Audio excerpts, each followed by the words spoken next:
Bismillahirrahmanirrahim. Honorable scholars, respected guests, and the dear organizers. Assalamu alaikum wa rahmatullahi wa barakatuh. I'm not used to reading from paper, but I have purposely chosen this mode of presentation so that I leave out what I wish to convey as little as possible.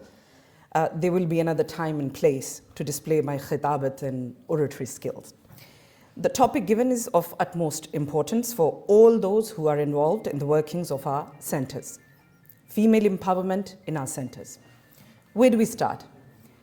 Can I ask all those present to take your minds back and recall your earliest memories of going into a Hussainiya or a Mambaga or a center where you would normally go as a child? And while you're trying to jog your memories, I'm going to take the liberty and speak on behalf of the general Shia population.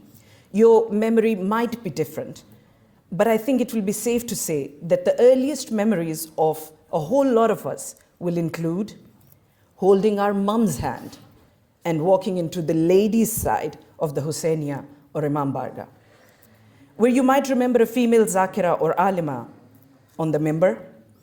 You might remember listening to a female Noha or Marsiya reciter. You may remember being told off by a female volunteer. Or you may also remember a female teacher or muallima helping you memorize your first surah.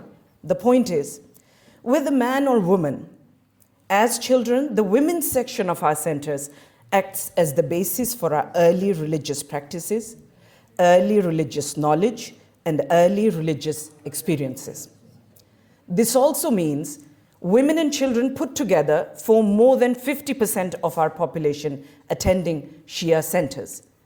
And where do they all sit? In the women's hall, which is usually smaller in size than the average men's hall. And there starts the divide I have never really understood in modern times. A divide that should never exist. Let me put it in the words of Ayatollah Ibrahim Amini. Islam regards women and men as two pillars of society that have a common role in the emergence, formation, and management of society. Let me repeat, a common role. He says it is true that presence in jihad and fighting against enemies is not obligatory, wajib, for women. However, they have not been relieved of any other responsibility. For example, Amr bil Ma'ruf, Nahi anil Munkar, protecting religion and its sanctities, propagating Islam, struggling against oppression, defending the oppressed, aiding the destitute, nursing the sick or elderlies, campaigning against ethical and social corruption, nurturing the young, augmenting knowledge, fortifying a just government, or contributing financially. He ends, women comprise around half the society. Therefore, they must, in his words, Ayatollah Ibrahim Amini's words, they must share in its administration. Brothers and sisters, female empowerment in Shia centers is deeply rooted in our history and traditions. You only need to look at the lives of the 14 Masumin alayhimus salam, the defining event of Karbala, and return of the 12th Imam, and in the long Shia history of sacrifice and resilience. Why do we forget that Islam bridged the gap between the rights of men and women by establishing a framework of spiritual equality? It is then shocking to see no female representation in the decision-making process of our centers. I am in no way implying, please don't go and quote me on this, I am in no way implying that women should lead, but merely be involved in the decision-making. Aren't we those who believe in the magnanimous character of Aqila Bani Hashim, salamullahi alayha, who was the advisor to many important male members of the family? Don't we believe Hazrat Khadija salamullahi alayha provided critical financial and emotional support for the early Islamic mission? Don't we take inspiration from the life of Hazrat Zahra salamullahi alayha, who was a single most important voice against political and moral deviations after her father's death? Yes, we do. And we are proud to be following them. That is why Shia thinkers like Shaheed Murtaza Mutahiri have argued for a separate but equal approach regarding social duties. Now, having formed a basis of our talk today, let's look at the practical implications of being part of a Shia center as a female. There are two ways of looking at it, from an organizational perspective and from a personal growth perspective. Looking at it from an organizational perspective, although women in our centers frequently, and can I please ask for your attention on this point? Although women in our centers frequently fully organize and manage programs, Majlis, milads, dars, lectures, Hussein days, a lot of times, if I may say so, more vibrant and unique than the male-led programs. However, most centers don't have proper female committees or teams. There is no system in place to either elect by vote or select by merit a female leader or coordinator.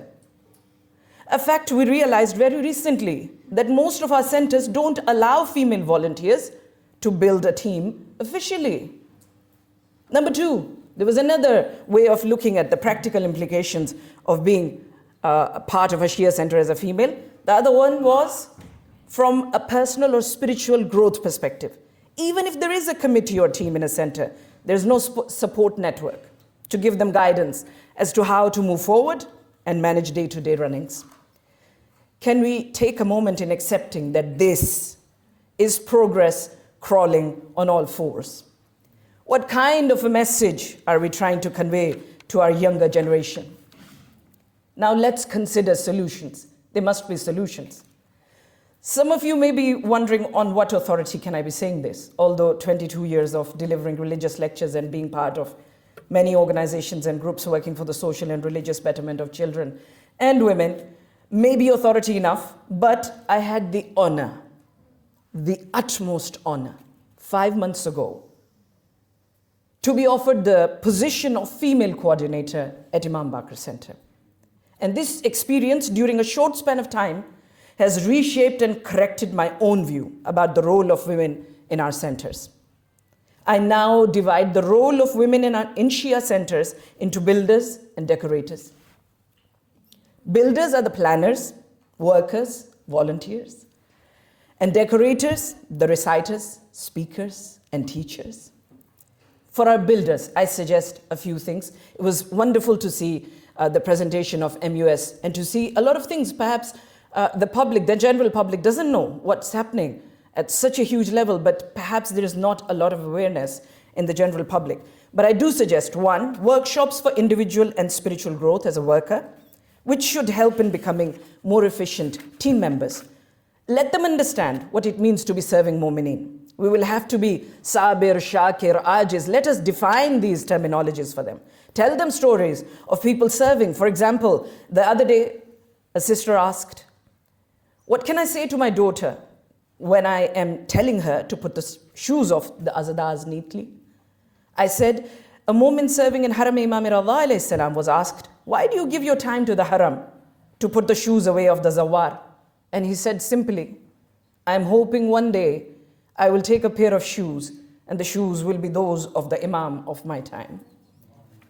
Make their service meaningful. Number two, have a support network where team members can reach out to for advice, guidance, or simply to listen. Number three, have some kind of an awarding ceremony. It was wonderful to see there are award ceremonies, but more of these award ceremonies on yearly basis to encourage ethical enthusiasm. Number four, allow female teams to have a say in decision making so that they don't have to fight to be heard, sometimes literally. For the decorators, remember the speakers and teachers and reciters? I suggest number one, because a lot of female speakers are zakras like myself.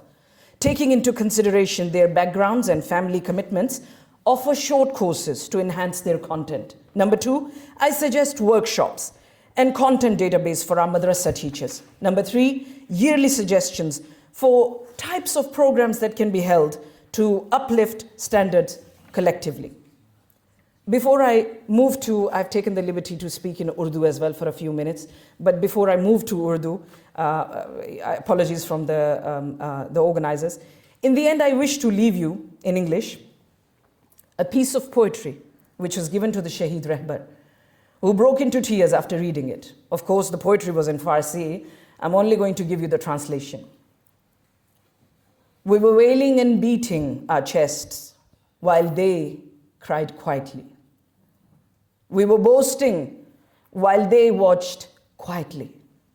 We were contenders of the front rows of each majlis, but the shuhada were chosen from the back rows of the majlis. Take care of your female volunteers and workers in your centers who are quiet but resilient in their service to the Ahlul Bayt alayhimus salam. میں چند جملے اردو میں بولنا چاہوں گی کیونکہ یہاں ایک بہت بڑی تعداد اردو بولنے والوں کی موجود ہے. ویمن امپاورمنٹ کا سب سے پہلا نعرہ خود سرور کائنات صلی اللہ علیہ وآلہ وسلم نے 1400 سال پہلے لگایا، جو اس وقت میں مبعوث رسالت ہوئے جب معاشرہ ظلم میں گھرا ہوا تھا اور مظلومیت کے نچلے طبقوں میں سے ایک پر عورت کھڑی تھی جس کے حقوق نہ ہونے کے برابر تھے. بحیثیت ماں بیٹے کو وراثت میں ملتی تھی، بیوی خریدی بھی جاتی تھی اور بیچی بھی جاتی تھی، اور بیٹی زندہ درگور کر دی جاتی تھی.